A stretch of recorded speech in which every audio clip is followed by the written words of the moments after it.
Tuhan mau kita memberikan waktu yang terbaik untuk duduk belajar mengenal Tuhan secara pribadi seperti Maria. Supaya apa? Supaya iman kita ini kokoh.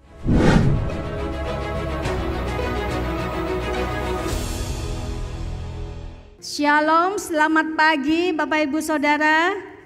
Shalom ya, puji Tuhan. Saya mau tanya, siapa yang masih ingat misi visi gereja kita? Ya, siapa yang masih ingat misi visi gereja kita? Yang di atas kayaknya banyak yang ingat ya.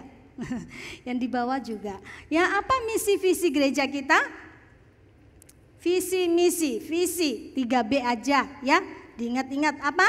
Menjadi komunitas yang satu. B-nya apa? B pertama, berpusat kepada Kristus. B yang kedua apa? Bukan B2. B yang kedua adalah bertumbuh melalui pemuritan. B yang ketiga, berdampak nyata bagi dunia. Lalu misinya apa? Masih ingat? JBU, Jesus bless you gitu ya, diingat-ingat ya, JBU, jangkau, bina, utus ya. Jadi berharap Bapak Ibu bisa hafal ya, dan mendukung gereja ini terus berproses seperti yang Tuhan mau. Oke.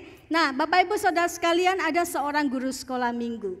Satu kali dia memberikan masukan kepada salah seorang majelis di gerejanya. Masukannya itu seperti ini.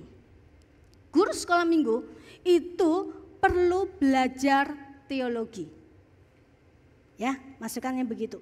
Guru sekolah minggu itu perlu belajar teologi. Supaya apa? Supaya anak sekolah minggu itu dari kecil sudah mendapat pengajaran firman Tuhan yang benar. Zaman sekarang kalau anak-anak itu tidak punya pengajaran firman Tuhan yang benar, maka akan mudah untuk disesatkan. Nah, lalu majelis ini jawab bagaimana? Dia jawab begini. Alah, mereka itu loh cuman anak-anak. Tidak perlu berat-berat, tidak perlu dikasih doktrin.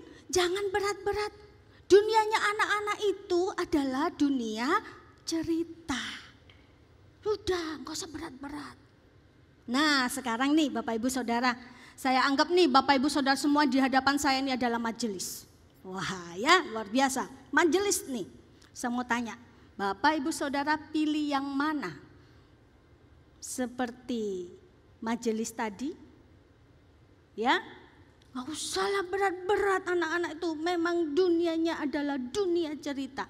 Atau seperti guru sekolah minggu tadi. Bapak Ibu majelis ini mulai mikir. Mulai memikirkan, mulai mengusahakan, buka kelas pembinaan, ya, supaya guru-guru itu dibekali, diajar tentang teologi. Nah, yang mana Bapak Ibu majelis? Ayo, saya mau tanya, Bapak Ibu mau pilih yang mana? Seperti majelis tadi atau seperti guru sekolah minggu tadi? Yang mana? Mana? Malas mikir. Yang mana? Ya, nah Bapak Ibu ayo kita lihat ya. Sekarang kita kembali. Apa sih perintah Yesus sebelum dia itu naik ke surga? Ya, kita itu disuruh apa? Ya, sebelum Yesus naik ke surga kita itu disuruh apa? Jadi apa? Jadi murid. Ya, jadi murid. Nah Bapak Ibu, kalau jadi murid, ya, apa tugas seorang murid? Ayo, jadi murid, apa tugas seorang murid? Belajar. Kalau belajar itu pakai apa? Pakai otak, ya, bukan pakai dengkul, ya, pakai otak, pakai akal budi. Itu kalau kita belajar. Jadi murid kita itu disuruh otak, ya, atau akal budi. Nah, Bapak Ibu Saudara, Yesus sendiri mengingatkan kita. Dia memberi kepada kita perintah mengasihi Tuhan itu dengan 4 ini loh. segenap hati, segenap jiwa, segenap akal budi, jangan dilupain, segenap kekuatan. Nah, apa artinya mengasihi Tuhan dengan segenap akal budi? Mengasihi Tuhan dengan segenap akal budi itu artinya menggunakan pikiran untuk mengenal Tuhan dan merenungkan kebenarannya. Jadi harus pakai apa? Pikiran. Untuk mengenal Tuhan dan untuk merenungkan kebenarannya. Nah, Bapak Ibu Saudara, kembali ke cerita tadi ya. Kalau hanya mendengar cerita saja, ya, cuman dengar cerita saja. Saya tanya, perlu tidak peras otak setengah mati? Cuman dengar cerita saja, perlu tidak kita peras otak setengah mati? Ibu-ibu di sini, mungkin bapak-bapak juga pernah mengalami hal ini ya. Ketika anak masih kecil ya, anak-anak itu minta diceritain sebelum tidur. Papa, mama cerita dong sebelum tidur gitu ya. Terus diceritain, cerita. Cerita belum selesai. Anaknya lagi ngapain? Sudah apa? Tidur ya. Belum selesai cerita sudah tidur. Nah, coba kalau dia menghadapi soal ujian, bisa tidak mereka tidur? Bisa? Tidak, matanya melek ya, otaknya bekerja. Nah, Bapak Ibu jemaat sekalian, ini bukan berarti saya mau mengatakan bahwa semua cerita itu enggak perlu berpikir, enggak. Maksudnya adalah begini, kalau kita itu hanya bercerita, menceritain ulang cerita Alkitab gitu ya, tanpa ada makna pengajaran yang disampaikan, yang diambil, maka itu akan jadi sia-sia. Bahkan itu hanya akan sekedar menjadi cerita pengantar tidur. Nah, hari ini Bapak Ibu Saudara, saya mau mengajak Bapak Ibu Saudara mendengar cerita. Satu kisah di Alkitab tentang seorang yang belajar, yang suka belajar. Dan dia itu belajar bukan sama guru yang kaleng-kaleng, bukan. Kisahnya di mana? Kisahnya di Lukas 10. Marta ketika dia mendengar bahwa Yesus ada di tempatnya, maka apa yang dia lakukan? Dia mendatangi Yesus, lalu mengundang Yesus untuk masuk ke rumahnya. Jadi Yesus dan murid-muridnya jadi tamu. Marta ini memiliki seorang saudara perempuan yang bernama Maria. Bapak Ibu, ketika Yesus sudah masuk ke dalam rumah Marta dan Maria, Marta itu dicatat dia sibuk sekali melayani. Marta segera sibuk melayani, dia masak, dia menyiapkan makanan, dia menata meja, pokoknya dia tuh sibuk di dapur. Sementara Maria, apa yang dilakukan? Maria duduk dekat kaki Tuhan. Ngapain Maria duduk dekat kaki Tuhan? Maria ini duduk dekat kaki Tuhan dan terus mendengarkan perkataannya. Bapak Ibu jemaat sekalian, ini adalah sikap seorang murid yang mau belajar, yang rindu belajar dari gurunya. Maria fokus, Maria berpikir, Maria merenung, Maria memahami, menganalisa setiap perkataan Yesus. Tidak ada satupun yang terlewatkan. Maria ingin mendengar pengajaran Yesus itu seutuhnya, seluruhnya. Tidak ada yang terpotong, tidak ada bagian yang terhilang. Maria mau mendapat itu lengkap. Tidak ada mode skip. Bapak Ibu jemaat, bagaimana dengan kita? Sama tidak kita dengan Maria? Atau jangan-jangan kita pakai mode skip? Pernah kalau nonton video, ya, kalau nonton video itu kalau kita nggak suka itu diapain? Kalau kita nonton video nggak suka diapain?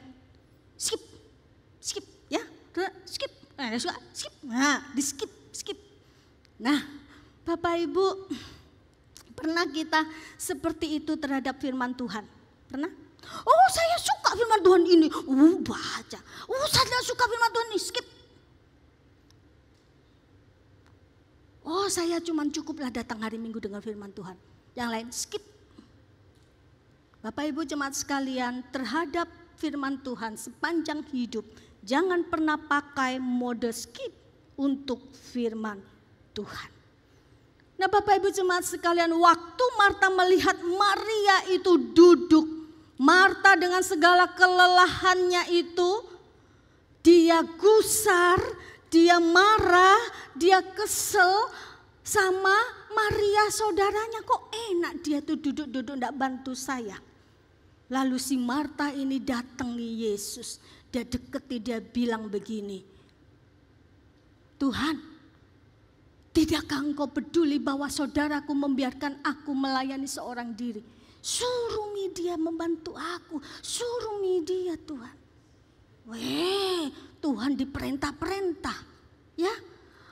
Marta ini marah sama Maria, sebenarnya dia juga marah sama Tuhan. Bahkan apa? Dia perintah Tuhan. Gitu. Jadi Bapak Ibu yang dikasihi Tuhan, saya itu mau tanya, kalau Bapak Ibu kedatangan tamu, berani enggak perintah-perintah tamu? Berani? Marah-marahi tamu, perintah-perintah tamu, berani? Nggak berani, kita segan, kita hormati, sudah, tidak usah kerja, sudah, biarin. Gitu kan, ini dia marah-marah, dia perintah-perintah. Kita nggak akan berani, apalagi orang besar, kita itu nggak akan berani perintah-perintah. Nah Bapak Ibu jemaat sekalian, saya mau bertanya, kalau ada Yesus di sini, siapa yang berani mengeluarkan kalimat seperti Marta? Berani? Enggak ya, kita enggak berani. Tetapi Marta itu berani loh, berani marahi Yesus, berani perintah Yesus, gede nyalinya. Nah pertanyaannya yang penting adalah begini, Marta itu loh ya, Marta yang mengundang Yesus ke rumahnya, Marta yang mengundang Yesus ke rumahnya. Lalu apa arti Yesus bagi Marta kalau begitu? Apa? Bapak Ibu jemaat yang dikasihi Tuhan, Bapak Ibu saudara itu mengundang Yesus ke dalam hati, itu untuk apa? Mengapa engkau mengundang Yesus ke dalam hatimu? Untuk menunjukkan Yesus sebagai tamu yang kelelahan, untuk atraksi pelayanan. Mau kasih tunjuk sama Tuhan, ini loh Tuhan, aku tuh pelayanan sampai kelelahan. Nanti ya Tuhan ingat, Tuhan perhitungkan loh ya, saya sudah melayani sampai kelelahan. Bapak Ibu yang dikasihi Tuhan, Marta pikir, wah dia akan mendapatkan pujian dari Yesus, dia akan mendapatkan penghargaan dari Yesus. Tetapi apa yang dikatakan oleh Yesus? Dia berkata, Marta, Marta, engkau khawatir dan menyusahkan diri dengan banyak hal. Tetapi hanya satu saja yang perlu. Maria telah memilih bagian yang terbaik yang tidak akan diambil dari dia. Bapak Ibu jemaat sekalian, Yesus menegur Marta dan dia memuji Maria. Mengapa? Bapak Ibu jemaat sekalian, menurut kebiasaan pada zaman itu, tugas seorang perempuan itu hanya melayani kebutuhan keluarga. Tugas seorang perempuan itu hanya mengurusi kebutuhan tamu. Dengan kata lain apa? Tugasnya itu cuma di dapur. Sementara menemani tamu itu adalah urusan laki-laki. Nah Bapak Ibu sekalian, Yesus mau justru pada waktu dia ada, Marta itu harus mendengar apa yang Yesus katakan. Bagi Yesus kebutuhan makan, minum dan yang lainnya itu penting. Tetapi itu bukan yang terpenting. Bapak Ibu jemaat sekalian, berbeda sama sekali dengan Maria. Maria ketika dia tahu Yesus ada di rumahnya, Yesus ada di hadapannya, Maria tidak mau melewatkan kesempatan itu. Maria menerima Yesus bukan sekedar tamu, tetapi dia menerima Yesus sebagai Allah yang punya rencana besar. Maria duduk, dia tidak mau sia-siakan, dia mau ada bagian di dalamnya. Oh, sebegitu berharganya Yesus itu bagi Maria. Maka Maria tidak mau melewatkan kesempatan itu. Dia duduk dekat kaki Yesus. No skip, no pause. Tidak boleh ada satu kalimat pun yang terlewatkan ketika dia mendengar pengajaran Yesus. Bapak Ibu jemaat yang dikasihi Tuhan, menjamu, melayani tamu itu penting tidak? Penting tidak Bapak Ibu? Menjamu, melayani tamu itu penting. Sampai sekarang itu penting. Tetapi persoalan Marta adalah bukan terletak pada pelayanan, bukan. Melainkan pada banyak pelayanan. Dia bekerja terlalu banyak, menghabiskan seluruh waktunya untuk melayani sampai dia kehilangan satu hal yang terpenting, yaitu duduk dekat kaki Yesus mendengarkan pengajaran Yesus. Bapak Ibu jemaat sekalian, kesibukan kita apapun itu jenisnya, termasuk kesibukan melayani Tuhan, itu dapat menjadi pembunuh waktu kebersamaan kita dengan Tuhan. Saudara jemaat sekalian, ini bukan berarti melayani Tuhan itu buruk, bukan. Namun jika itu menjadi penghambat hubungan kita dengan Tuhan, maka itu merupakan hal yang membahayakan kehidupan rohani kita. Bapak Ibu jemaat sekalian, apa yang kita belajar dari pujian Yesus kepada Maria ini? Kita belajar prioritas. Tuhan mau kita itu belajar, tahu prioritas, apa yang paling penting pada saat itu, keputusan apa yang terpenting yang harus kita ambil pada saat itu, apa yang harus kita pilih dari sekian banyak pilihan yang harus kita pilih.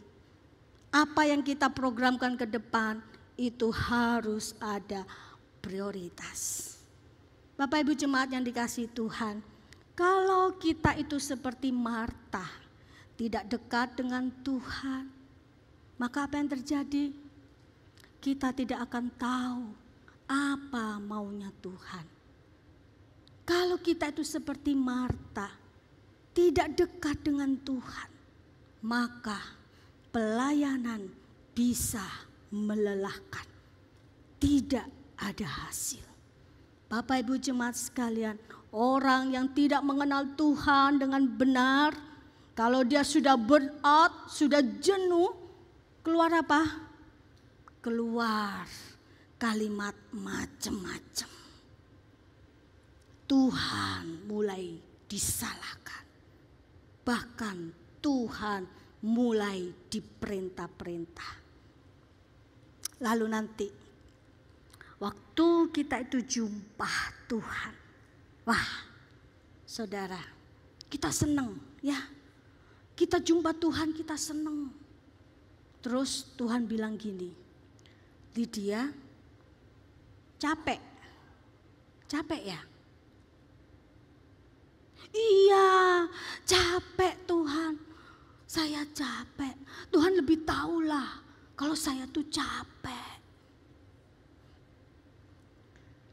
Terus Tuhan tanya gini, lah kamu kemarin itu kerja capek-capek itu buat siapa?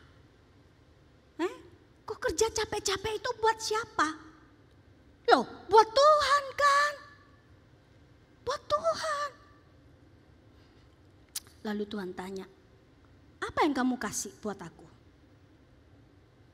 Apa yang kamu kasih buat aku? Loh ya saya Tuhan, diriku ini loh untuk Tuhan. Terus Tuhan bilang gini, aku enggak merasa tuh. Aku enggak merasa dapat apa-apa. Aku cuma liatin kamu itu loh sibuk. Loh Tuhan, jadi percuma dong kalau gitu ya melayani Tuhan selama ini. Bapak Ibu jemaat yang dikasihi Tuhan, saya mulai berpikir-pikir, untuk apa ya berlelah-lelah tapi gak ada hasil. Kenapa? Karena gak ada prioritas. Kenapa? Karena tidak seperti yang Tuhan mau. Nah Bapak Ibu jemaat yang dikasihi Tuhan, kita belajar dari Maria. Apa yang kita belajar? Maria itu memilih yang terbaik, yang terpenting dari semua yang penting. Apa itu? Duduk dekat kaki Tuhan mendengarkan pengajarannya. Maria memilih apa yang tidak bisa digantikan oleh orang lain. Bapak Ibu bisa? Mau dengar firman Tuhan, Bapak Ibu wakilkan sama orang lain. Kau yang dengar ya, kau wakili saya ya. Gak bisa, harus kau sendiri. Yang datang, yang duduk, yang dengar firman. Harus kita sendiri, gak bisa diwakilkan. Dan yang ketiga, pilihan Maria itu tidak bisa diambil oleh siapapun. Gak bisa. Firman yang keluar dari mulut Yesus itu menjadi dasar iman yang kokoh buat Maria. Siapa yang bisa mengambil itu dari dia? Tidak ada orang yang bisa mengambil itu dari dia. Tidak bisa digoyahkan oleh apapun. Dan itu Bapak Ibu Saudara itu terbukti pada waktu Yesus mendekati kematiannya. Apa yang dilakukan oleh Maria? Maria itu datang di kaki Yesus. Dia datang lagi di kaki Yesus. Dia membawa minyak yang berharga. Dan itu adalah seluruh hartanya. Dia persembahkan. Dia mengurapi kaki Yesus. Menyekanya dengan rambutnya. Dan ketika dia melakukan itu, orang-orang di ruangan itu, para murid di ruangan itu, mereka mengata-ngatai Maria. Ngapain lakukan itu? Itu pemborosan. Tetapi Bapak Ibu Saudara, Maria tidak berhenti. Maria tetap teguh hatinya. Maria tidak peduli. Bagi Maria ini penting. Saya tidak punya lagi waktu banyak bersama dengan Yesus. Ini waktu yang penting. Saya tidak punya lagi waktu untuk bertemu Yesus. Tidak ada yang bisa merebut itu dari Maria. Walaupun Maria dikata-katai, walaupun Maria itu dicaci maki. Kenapa? Karena dia tahu bahwa yang dia layani itu adalah yang Tuhan mau. Maria tetap teguh hatinya. Kenapa? Karena dia tahu bahwa dia mengerjakan untuk Tuhan. Dan itu yang berkenan kepada Tuhan. Maria memberikan yang paling berharga. Dia melayani dengan benar sesuai dengan maunya Tuhan. Bahkan dia memberikan dirinya sendiri bagi Tuhan. Nah Bapak Ibu jemaat yang dikasihi Tuhan, apakah yang sudah kita kerjakan selama ini? Level mana yang saudara mau? Mana yang harus dikerjakan? Pekerjaan Marta yang dapat dikerjakan oleh semua orang, atau pekerjaan Maria yang hanya diri sendiri yang dapat mengerjakannya. Karena itu adalah hal yang prioritas dan berharga. Yang mana Bapak Ibu mau pilih? Yang mana yang harus dikerjakan? Pekerjaan Marta, sibuk melayani, semua bisa mengerjakan itu, atau pekerjaan Maria yang hanya diri sendiri yang dapat mengerjakannya? Karena itu adalah hal yang prioritas dan berharga. Bapak Ibu jemaat yang dikasihi Tuhan, pekerjaan Marta itu penting tidak? Penting tidak? Melayani itu penting tidak? Penting. Coba bayangkan, kalau semua jemaat di sini itu kerjanya cuma baca Alkitab. Ya, semua cuma baca Alkitab, tidak ada yang melayani. Apa yang terjadi dengan gereja ini? Mati. Ya kan? Semua baca Alkitab, tidak ada yang melayani, gereja ini mati. Bapak Ibu, pekerjaan Marta penting, tetapi jangan melupakan yang terpenting. Tuhan mau kita memberikan waktu yang terbaik untuk duduk belajar mengenal Tuhan secara pribadi seperti Maria. Supaya apa? Supaya iman kita ini kokoh. Ketika iman kita kokoh, maka mau orang itu mengkritik kita, mau menghakimi iman kita, itu tidak bisa menggoyahkan. Bapak Ibu jemaat yang dikasihi Tuhan, pekerjaan Marta itu sangat penting di gereja ini. Tetapi pekerjaan Marta harus dikerjakan oleh seorang Maria yang mengenal Tuhan, mengerti kehendak Tuhan, dan yang mempunyai iman yang teguh. Jangan dibalik. Pekerjaan Marta itu harus dikerjakan oleh seorang apa? Maria. Seorang Maria yang mengenal Tuhan, yang mengerti apa mau Tuhan, dan yang mempunyai iman yang kokoh. Maka gereja itu harus memulai dari Maria menuju Marta. Supaya apa? Supaya tidak kerja serampangan. Bapak Ibu jemaat sekalian, siapa yang mau seperti Maria? Siapa yang mau seperti Maria? Saya percaya, ya Bapak Ibu Saudara semua mau seperti Maria. Mengenal Tuhan, mengerti kehendak Tuhan, mempunyai iman yang teguh. Nah Bapak Ibu jemaat sekalian, pengetahuan tentang Tuhan saja itu tidak cukup. Pengetahuan kita tentang Yesus itu harus dinaikkan pada iman bahwa Yesus Kristus adalah satu-satunya Allah. Maka pertanyaan pentingnya adalah, selama ini saya ini cuma tahu tentang Yesus atau saya ini sudah beriman kepada Yesus? Bapak Ibu jemaat sekalian, jangan sampai cuman tahu Tuhan, cuman mengundang Tuhan dalam hidup kita, tetapi kita ini hanya menunjukkan sibuk bergereja,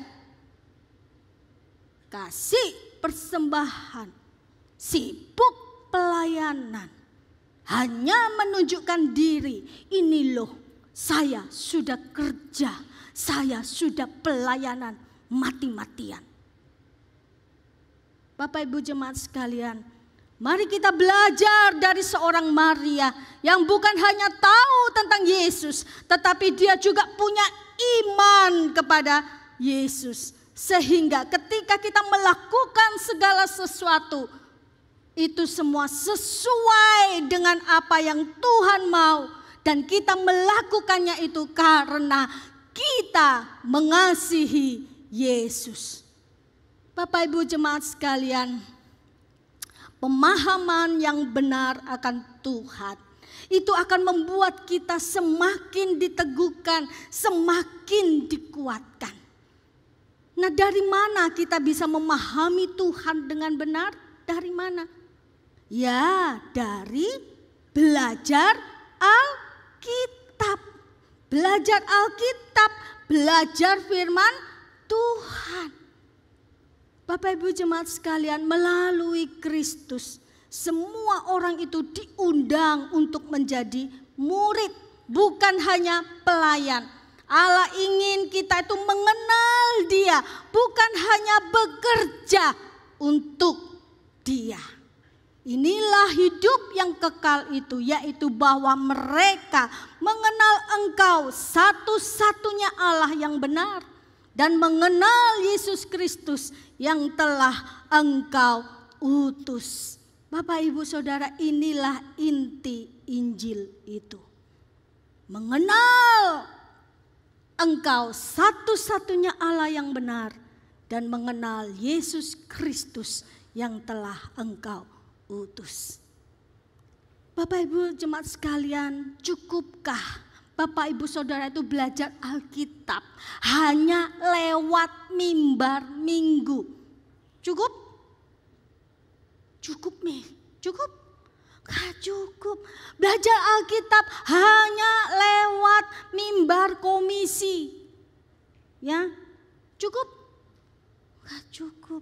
Atau belajar Alkitab itu hanya lewat udah baca Alkitab sendiri di rumah.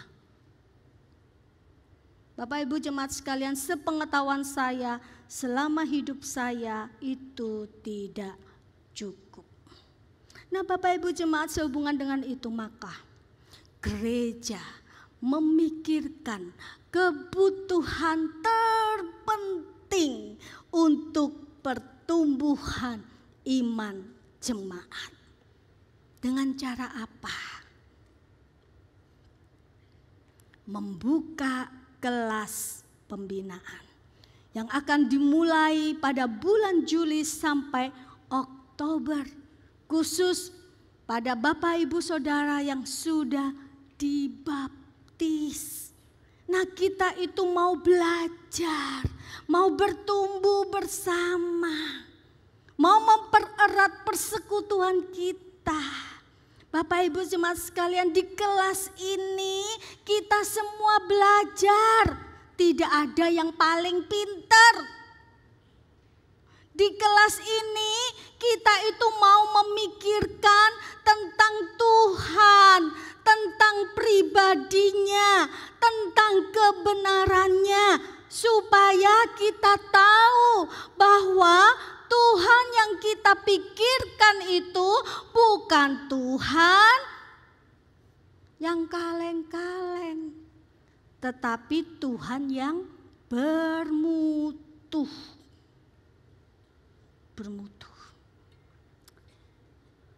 Bapak Ibu jemaat sekalian, apakah engkau mau mempunyai iman yang kuat? Kalau engkau mau punya iman yang kuat, maka pengajaran akan firman Tuhan itu harus diperkuat. Maka dengan ini saya mau mendorong Bapak Ibu Saudara untuk menambah pengetahuan dan pengenalan akan Tuhan. Mendorong Bapak Ibu Saudara, ayo tambah pengetahuanmu, pengenalanmu akan Tuhan. Mengapa? Karena itu akan menumbuhkan iman yang teguh, yang tidak tergoyahkan. Bapak Ibu jemaat sekalian, saya mau bicara kepada semua usia di sini. Yang pertama, kepada para ibu, ya, ibu-ibu di sini banyak sekali. Ibu-ibu, saya mendorong ibu-ibu, ayo ikut kelas pembinaan. Ayo belajar lebih lagi mengenal Tuhan. Saya punya seorang teman. Dia ini nggak sekolah tinggi, hanya lulusan SMA, nggak pernah kuliah. Tetapi saya salut sekali, dia itu antusias, rindu belajar teologi. Dia belajar teologi itu secara otodidak. Dia baca buku-buku, dia dengar khotbah-khotbah. Sampai orang itu bertanya, untuk apa kamu belajar begitu? Untuk apa? Padahal dia orang awam kan, bukan hamba Tuhan loh. Ibu aja, seorang ibu rumah tangga. Bukan pengangguran, banyak kerjanya. Lalu satu hari saya dengar dia itu kuliah teologi ya, secara online ya, kuliah sekolah Alkitab tuh ya, secara online. Saya tidak habis pikir, lalu saya tanya sama dia, kenapa sampai mau begitu? Mau capek-capek, belum lagi tugasnya itu banyak, tumpu-tumpu, bikin ini skripsi lah apa. Sementara dia juga harus urus anak, urus pekerjaannya. Bapak ibu ini cuma jawab begini. Dia jawab seperti ini. Karena aku ini mama, aku punya 4 anak. Tidak cukup hanya di sekolah minggu saja anakku itu mengenal Tuhan. Tidak cukup hanya di gereja saja anakku itu mengenal Tuhan. Anak-anakku harus mengenal Tuhan.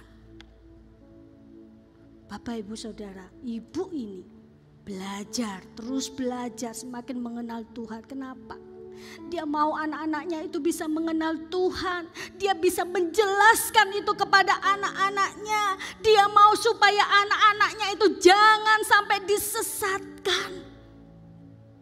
Ibu-ibu yang dikasihi Tuhan, ada di antara ibu-ibu di sini mau seperti itu? Khususnya ini ibu-ibu muda banyak ya. Ibu-ibu muda ya mungkin waktu agak sulit karena anak-anak yang masih kecil. Saya tahu itu butuh waktu. Tapi cobalah ketika kau memiliki kerinduan itu, teruslah. Terus banyak hal bisa kau lakukan, belajar semakin mengenal Allah. Belajar. Supaya apa? Supaya kau bisa membangun iman anak-anakmu. Itu tadi ibu-ibu. Sekarang bapak-bapak. Saya mau bicara sama bapak-bapak ya. Bapak-bapak, saya mau tanya nih kepada para bapak, para suami. Ada tidak di sini bapak-bapak yang gak kuliah, gak sekolah tinggi, tapi seneng firman Tuhan, ingin terus dengar firman Tuhan, ingin terus belajar pengetahuan firman Tuhan, terus mau belajar firman Tuhan, gak tahu, ingin bertanya. Ada tidak bapak-bapak suami seperti itu? Ada tidak di sini? Bapak-bapak, kalau ibu itu tadi saja rindu anak-anaknya bisa mengenal Tuhan, maka seharusnya apalagi bapak-bapak, harusnya kerinduan untuk belajar firman Tuhan itu diturunkan oleh seorang bapak.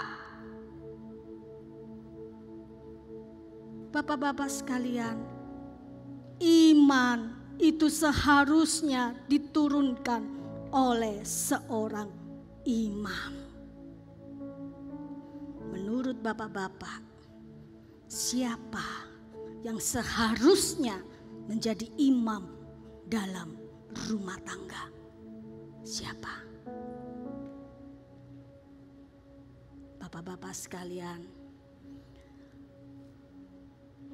kalau engkau tidak memuridkan anak-anakmu, maka dunialah yang akan memuridkan anak-anakmu. Selanjutnya, di sini juga ada anak-anak muda. Ya, anak muda banyak sekali. Yo, anak-anak muda, saya juga masih muda. Muda ya, jiwa muda. Muda. Apa yang menjadi prioritasmu selama ini? Apa prioritasmu? Buka HP, TikTokan, ya, main game, salam velocity. Gimana itu? Oh, anak-anak muda, saya nggak melarang. Tetapi pertanyaannya, apakah itu yang akan menolongmu menghadapi masa depanmu? Apakah itu mempengaruhi masa depanmu yang lebih baik? Apakah semua itu akan membuat imanmu itu semakin kokoh? Anak-anak muda yang dikasihi Tuhan, ingat, hari ini ada banyak ajaran-ajaran yang menyesatkan. Kalau akal budimu itu tidak diisi dengan firman Tuhan, maka akan mudah sekali engkau itu disesatkan.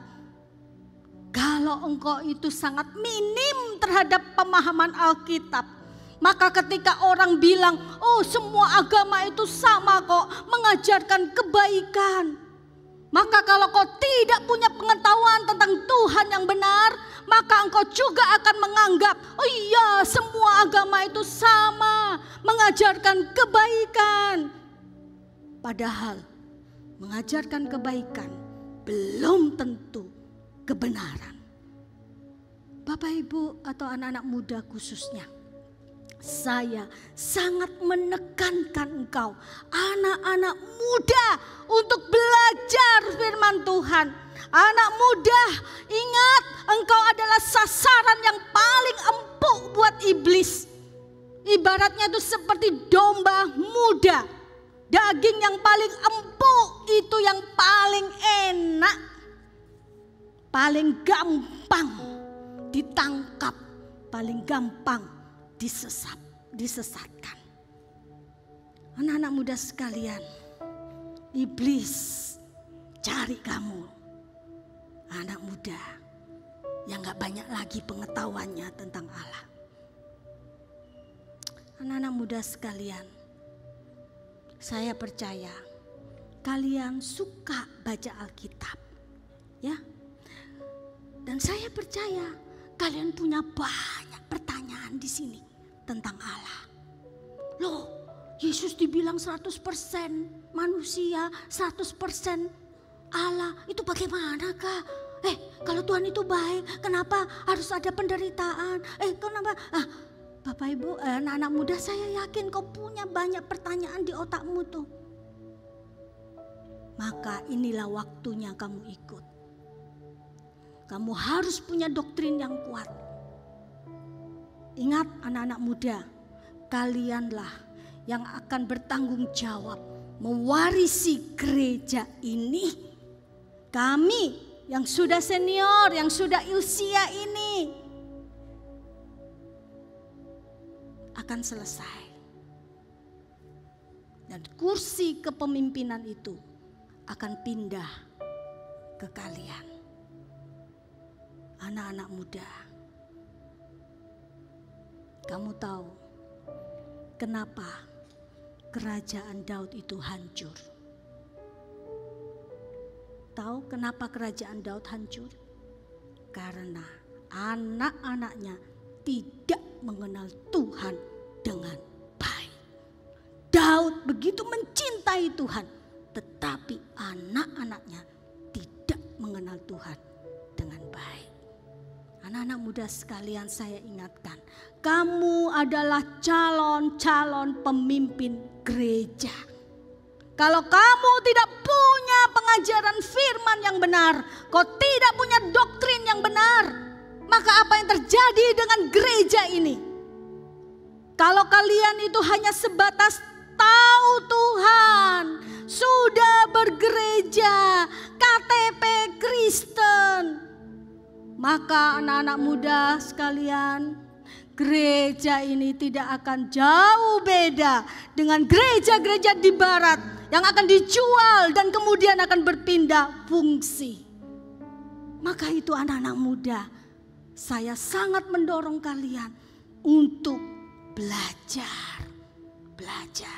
Tambahkan pengetahuanmu, pengenalanmu akan Tuhan. Jangan bilang, yang penting kan percaya Yesus, masuk surga, selamat. Ya, Kau percaya Yesus, masuk surga, selamat, betul. Tetapi engkau tidak seperti Maria yang dipuji oleh Yesus karena dia melakukan apa yang penting, yang berharga menurut Tuhan dan bukan penting menurut diri sendiri. Tadi sudah ibu, bapak, anak muda.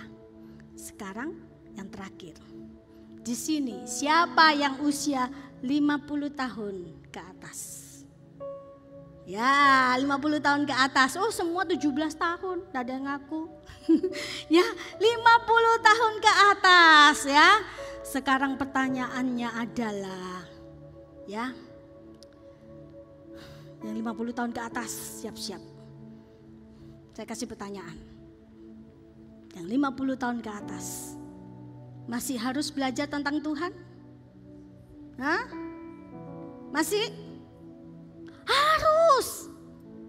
50 tahun ke atas masih harus belajar tentang Tuhan, tidak? Harus. Belajar tentang Tuhan itu sampai kapan? Sampai kapan? Sampai mati. Sampai detik terakhir kita mengembuskan nafas. Belajar mengenal Tuhan itu sampai mati. Kalau mengenal Tuhan itu sampai mati, itu artinya tidak ada yang namanya lulus. Tidak ada sekolah yang meluluskan kita. Kita ini sudah kenal Tuhan, udah lulus. Tidak. Jadi Bapak Ibu, kita itu harus sampai mati belajar mengenal Tuhan. Pertanyaan terakhir untuk semuanya.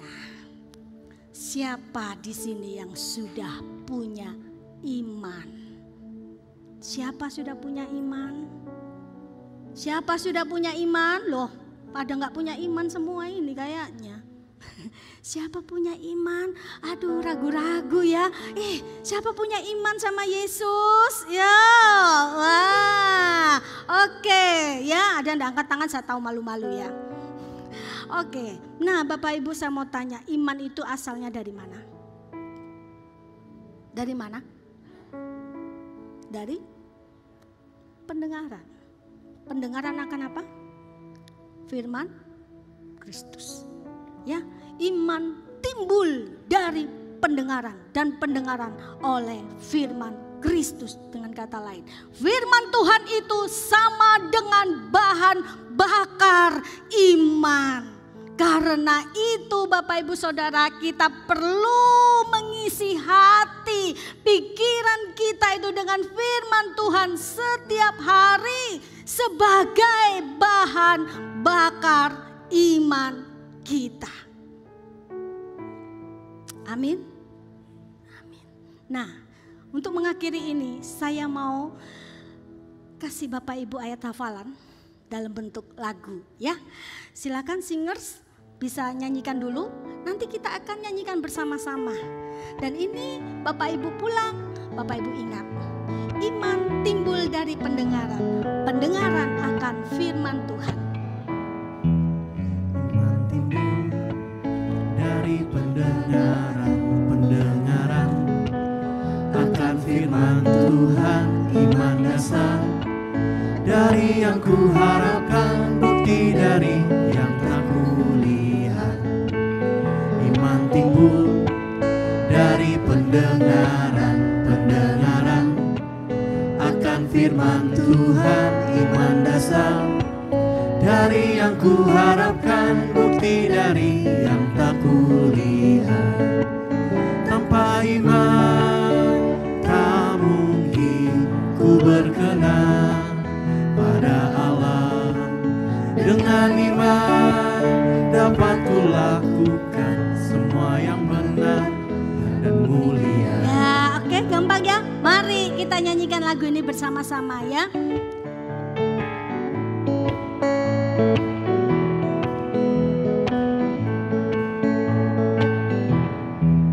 Iman timbul dari pendengaran, pendengaran akan firman Tuhan. Iman dasar yang kuharapkan, bukti dari yang tak kulihat. Ya, iman timbul Iman timbul dari pendengaran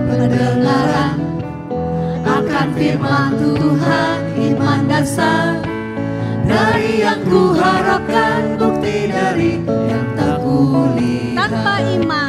Tanpa iman tak mungkin ku berkenan pada Allah. Dengan iman dapat ku lakukan semua yang benar dan mulia. Ya, saudara bangkit berdiri. Tanpa